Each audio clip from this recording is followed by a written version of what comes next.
Aujourd'hui, cadre atypique pour pêche spécifique dans cette nouvelle vidéo. En fait, on est dans l'est de la France, à Cattenom, où on va pêcher un grand lac. Donc comme j'ai dit dans le début, là, le cadre est particulier, parce qu'en fait, on pêche sur un lac qui sert de réservoir d'eau pour refroidir la station nucléaire. Mais bon, c'est pas vraiment ça qui nous intéresse. En fait, ce lac, il est particulier parce qu'il est premièrement très profond. On a environ 5 mètres d'eau et le fond est très en pente. Donc en fait, c'est particulier à pêcher, ça peut effrayer. Mais on va voir qu'est-ce qu'il faut suivre comme étape pour aborder ce type de pêche et remplir sa bourriche. Donc voilà, là je me suis installé, j'ai monté mes lignes et on va voir ensemble en fait la première étape et sûrement l'étape la plus importante quand il s'agit de pêcher un plan d'eau profond et en plus qui présente un profil de fond en pente, c'est le sondage. Donc en fait ce que je vais faire c'est que je me suis fixé une distance de pêche. Je vais pêcher à 11,50 m parce que je sais que bon, de toute façon j'irai pas plus loin, le fond il n'arrête pas de descendre donc ça sert à rien. Donc je vais déjà sonder, commencer par sonder à 11,50 m à la distance à laquelle je veux pêcher pour déjà avoir une idée de la profondeur qu'il peut y avoir à cette distance là. J'ai pris une sonde de 30 grammes vu que c'est profond, c'est quand même quelque chose qui descend et donc je vais sonder à cette distance là. Donc je connais un peu le plan d'eau, je sais qu'il y a à peu près 5 mètres de fond, donc j'ai déjà pré-réglé ma ligne. Donc voilà, là on voit c'est à peu près ça, à 10-15 cm près, c'est le fond que je peux avoir à 11,50 m, donc environ 5 mètres d'eau. Ensuite, ce que je vais faire, c'est en fait vérifier, ou bien du moins essayer d'appréhender la pente qu'on peut avoir, par exemple entre 11,50 m et 11 mètres. Donc en fait, je vais reculer progressivement. Et ça me permettra en fait d'avoir une idée de la pente. Bon là par contre ici on peut s'imaginer qu'en fait le fond il a la même pente que là où je suis installé, donc une pente assez abrupte. Mais ça me permettra quand même de le vérifier. Donc je vais revenir progressivement, donc là on voit qu'on a déjà perdu bien 10 cm. Et là, voilà, là c'est encore pire, donc par exemple là je sais qu'à ce niveau là je suis environ à 11 mètres. Et j'ai pratiquement 50 cm de moins qu'un 11,50 m. Donc ce que je fais, c'est que je sonde donc toujours ma distance bien calée, canne entre les jambes avec les supports. Ça me donne vraiment une idée, ça me permet d'être calé, d'être précis. Je sonde ma ligne très précisément donc là où je vais pêcher. Je réajusterai juste un peu après, donc là, mais là à 10 cm près, on voit que je suis juste. Et ensuite, je reviens progressivement pour vraiment voir la pente, quel angle la pente a. En fait, ça me permettra aussi surtout de savoir comment je vais devoir mouiller mon amorce et comment je vais la déposer. En fait, à combien de centimètres en retrait je vais devoir la déposer pour que si elle roule légèrement, ma ligne sera pêchante sur l'endroit où l'amorce aura roulé.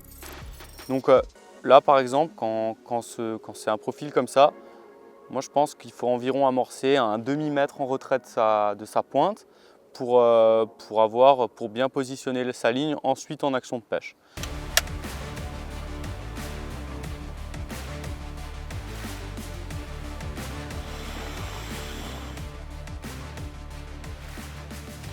Donc là on a vu le sondage, la première étape qui est importante quand on pêche donc dans des grands fonds et dans des fonds en pente.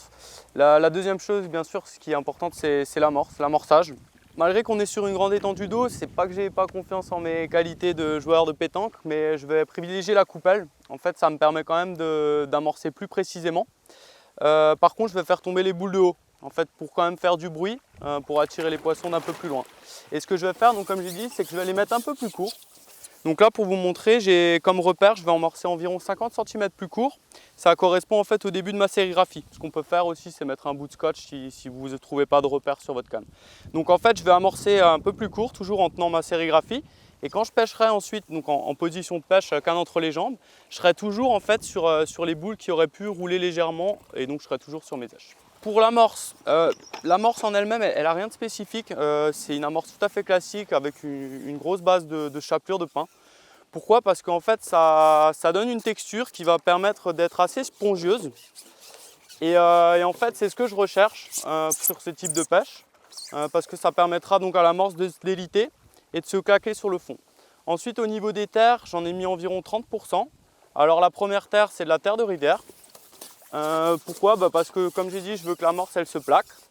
Et la seconde terre, c'est une terre de somme pour que ça nuage. Donc j'ai préparé mon amorce, donc j'ai préparé 10 parts d'amorce et donc 3-4 parts de terre que j'ai mouillé en même temps. En fait, ça me permet d'avoir voilà, un mélange assez spongieux que je surmouille légèrement et ça me permettra d'avoir le mélange que je veux pour pas qu'il roule trop sur le fond et que je puisse pêcher précisément.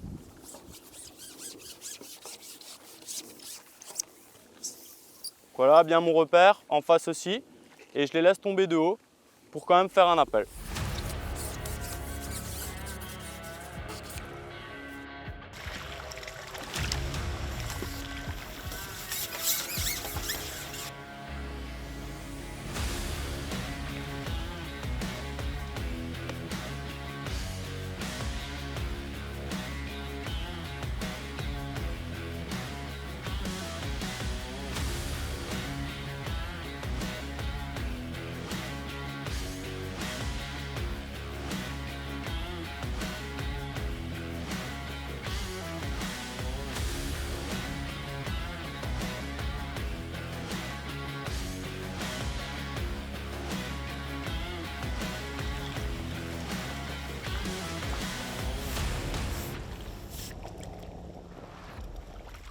Bon, un poisson plus joli. Bon, après une demi-heure de pêche, en fait au début j'étais pas mal embêté par des gobies, des perches. Parce que c'est les premiers poissons qui ont été attirés par l'amorçage de départ. Mais là c'est bien. Une plaquette plus jolie, environ 400 grammes là, c'est bien, c'est bon signe, j'espère que ça va continuer comme ça.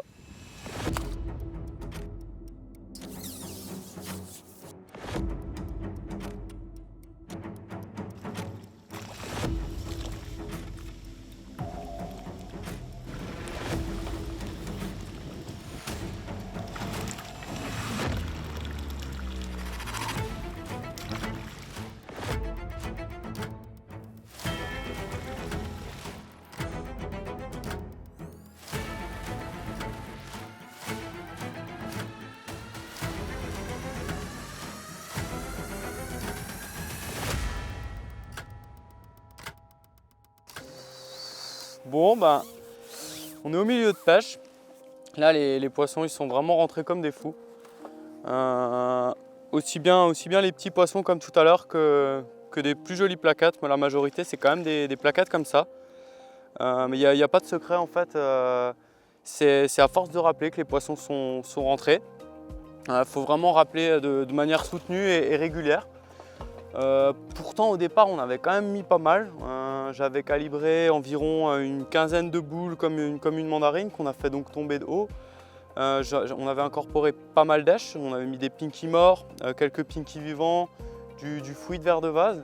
Donc ça faisait quand même une bonne table au départ. Mais là, la première heure, voilà, comme on a vu tout à l'heure, ça marchait bien, mais les poissons étaient plus petits, il y avait quelques touches, mais c'était plus des arrivages. Alors que là, en rappelant, on va dire, de manière plus soutenue, c'est vraiment le calibre des poissons qui change. À l'hameçon, ce qui va le mieux, c'est pareil, c'est 3 gothers rouges, alors qu'au début, on était peut-être un peu plus timide. Peut-être que les plus beaux poissons n'étaient pas non plus aussi encore là sur le coup comme maintenant.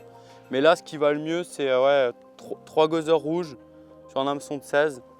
Et puis là, c'est à chaque coulée. Alors pas forcément des plaquettes comme là à chaque coup, mais plein de poissons. C'est un régal, donc on va continuer.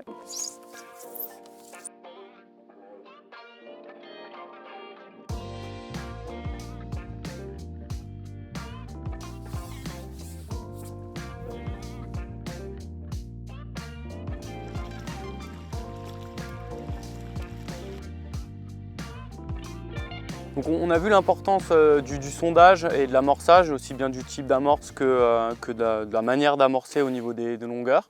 Mais je vais quand même aussi vous parler des montages que j'ai utilisés aujourd'hui. Donc je suis resté assez simple, comme souvent, j'ai monté 3 lignes. Donc j'ai utilisé des flotteurs boules. Je vais vous présenter la ligne qui a marché le mieux aujourd'hui. Donc un flotteur boule de 3 grammes. Classique, un corps trapu, une antenne assez porteuse. Pourquoi une boule? Parce que ça reste stable quand on pêche dans pas mal d'eau, c'est important d'avoir un flotteur stable. J'y ai mis un corps de ligne de 15 centièmes pour avoir de la rigidité, pour pas que ça en mêle quand la ligne descend. Au niveau de la plombée, j'ai utilisé une olivette sur celle-ci.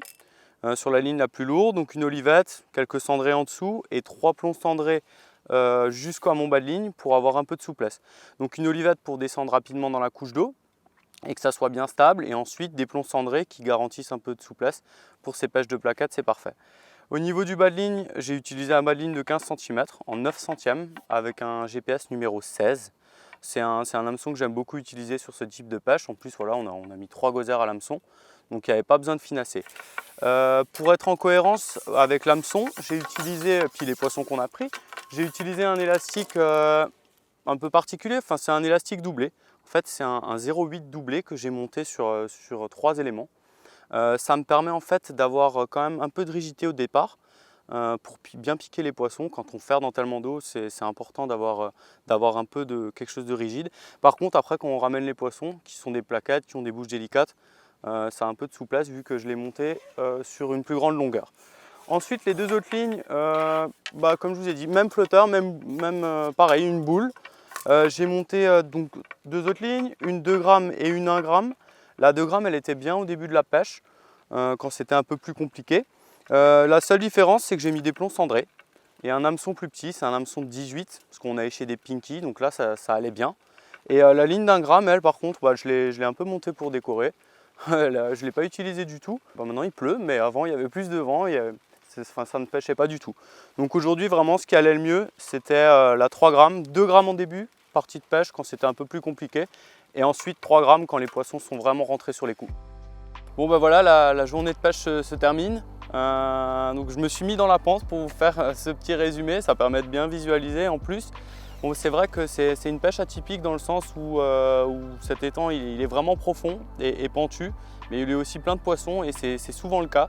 Alors je comprends que ça peut paraître effrayant de pêcher comme ça quand il y a 4-5 mètres d'eau et qu'on a des grosses différences de fond, mais on a pu voir dans cette vidéo qu'en fait en étant méthodique et en respectant quelques étapes au niveau du sondage et de l'amorçage, on peut réussir à faire une belle pêche sans trop se compliquer la vie quand même. Un sondage méthodique, quelques réglages qui font toute la différence. Donc là, on a eu de la chance, la journée s'est bien passée, les poissons ont répondu présent à notre amorçage, ça s'est déroulé un peu comme prévu, donc on est bien content de vous avoir présenté cette vidéo. J'espère que vous serez plus effrayés d'aborder ce genre de parcours. Et n'hésitez pas à liker notre vidéo. Si vous avez des questions supplémentaires, n'hésitez pas à nous les poser dans les commentaires. On se fera un plaisir de vous y répondre. Et surtout, n'hésitez pas à vous abonner à la chaîne Tech & Guru France pour être au courant des prochaines vidéos qui vont arriver.